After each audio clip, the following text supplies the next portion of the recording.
Good morning dear students. उम्मीद करते हैं कि आप लोग अच्छे होंगे और होमवर्क कर रहे होंगे। आप कल हमने प्रकाश वैद्युत प्रभाव पर खूब विस्तार से चर्चा की थी और उसके मैंने 3 वीडियोज आपको प्रोवाइड करवाए थे। तीनों वीडियोज को आप एक साथ देखें। वो जो तीनों वीडियो थे जिसमें कल दिए थे और आज मैंने 29 तारीख को एक सुबह वीडियो अपलोड किया था और मुझे उम्मीद है कि आप लोगों ने उसे देखा होगा। यदि कोई प्रॉब्लम्स आती है तो आप कमेंट करके बताइए, बट आई होप प्रॉब्लम्स आपको आनी नहीं चाहिए, क्योंकि वीडियोस में ऐसा कुछ भी छोड़ा नहीं गया है कि आप उसके लिए कमेंट करें। हाँ, एक चीज जरूर कहना चाहूंगा कि आप वीडियोस को बार बार देखें। जितना आप देखेंगे, आप बार बार फिगर को बनाने की प्रैक्टिस करें, बार बार वीडियोस को देखें, चीजें आपके दिमाग में बैठ जाएंगी।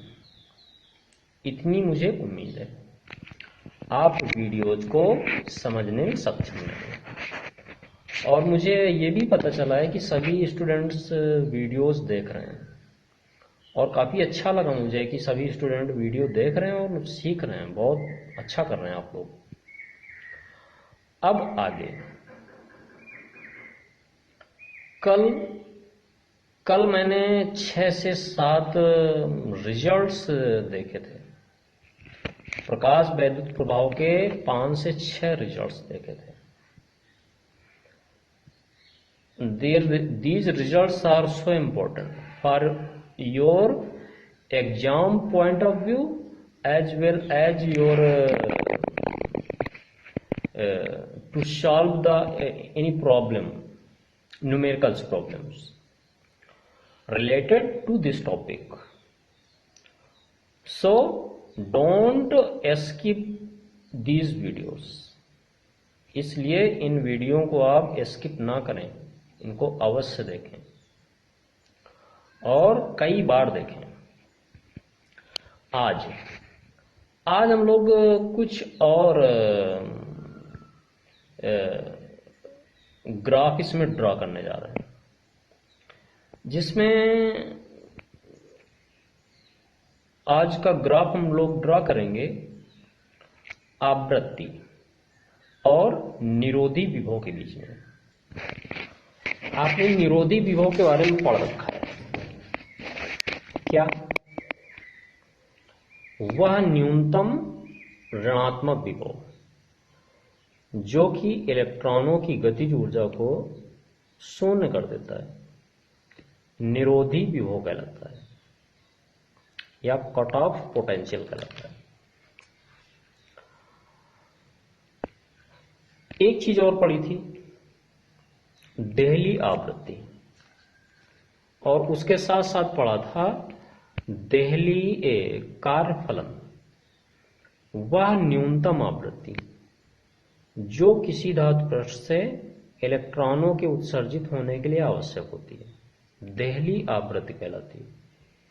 तो आज हम लोग देहली आवृत्ति और निरोधी विभव के मध्य में ग्राफ खींचने जा रहे हैं। तो आइए खींचते हैं ग्राफ। देखिए, यहां पर ये 2 एक्सिस हैं, ये एक्सिस और ये है आपकी वाई एक्सिस। इसमें ये विभव को दर्शाया गया है। वाई एक्सिस आपको विभव को रिप्रेजेंट करता है और एक्स एक्सिस आपका आवृत्ति को दर्शाता है। आवृत्ति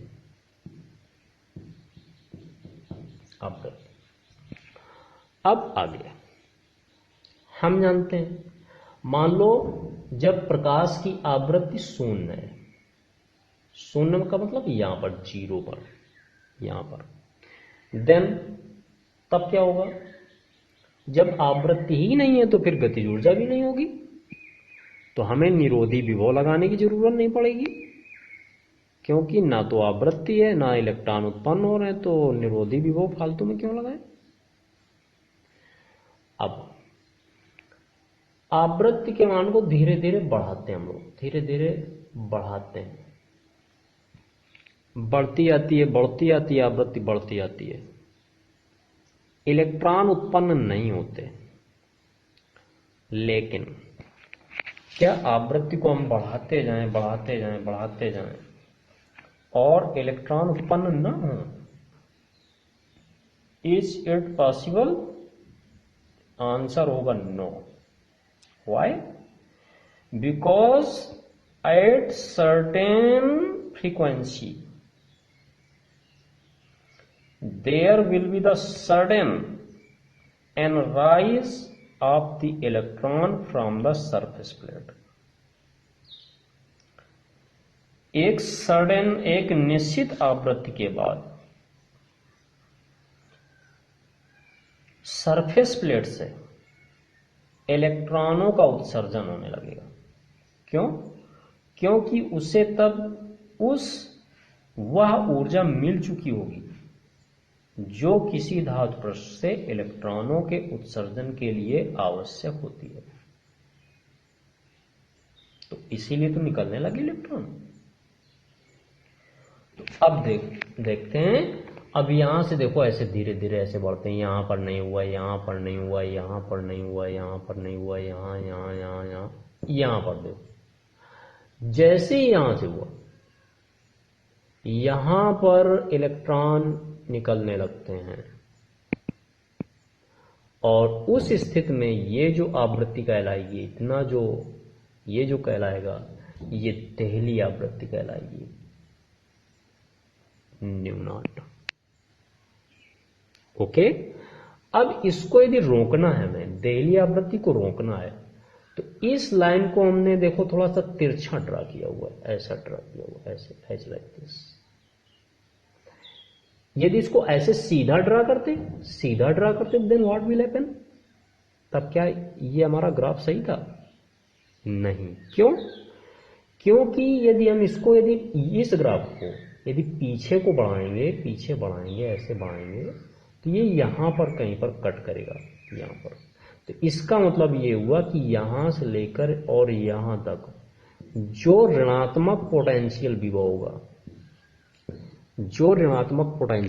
होगा, उतना ऋणात्मक पोटेंशियल विभव लगाने पर जो वैद्युत धारा है अथवा इलेक्ट्रॉनों की जो गतिज ऊर्जा है वो 0 हो जाएगी।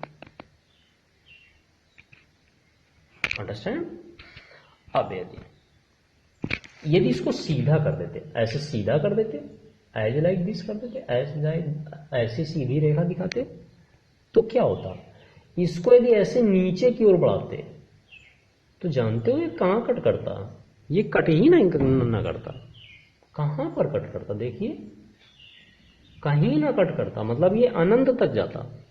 तो क्या हम किसी प्लेट में अनंत विभव लगाते तब वो इलेक्ट्रॉनों की गतिज ऊर्जा होती? नथिंग। ये कहां संबंध बन रहा है? ये कहीं संबंध बन रहा है? सो जो ग्राफ होगा, it will as like this, ना कि ऐसा। ऐसा नहीं होगा, ऐसा होगा। ओके। और देखिए आगे क्या? मान लो ये एक ऐसा मटेरियल है जिसका नाम A है, एक और मटेरियल है जिसका नाम B है, और मान लो उसके लिए यहां से लेके यहां तक इतनी आवृत्ति लगाई जाती है। इतनी आवृत्ति जब होती है तब यहां पर इस इलेक्ट्रॉन उत्पन्न होते हैं। ये 1 है, ये 2 है मान लो, तो इसके लिए कैसा होगा? As like this. तो इसके लिए जो पोटेंशियल, जो ऋणात्मक विभव होगा वो कितना होगा? वो यहां पर कट करेगा ना, यहां पर। तो इसके लिए पोटेंशियल विभव यहां पर आएगा, इससे ऐसे,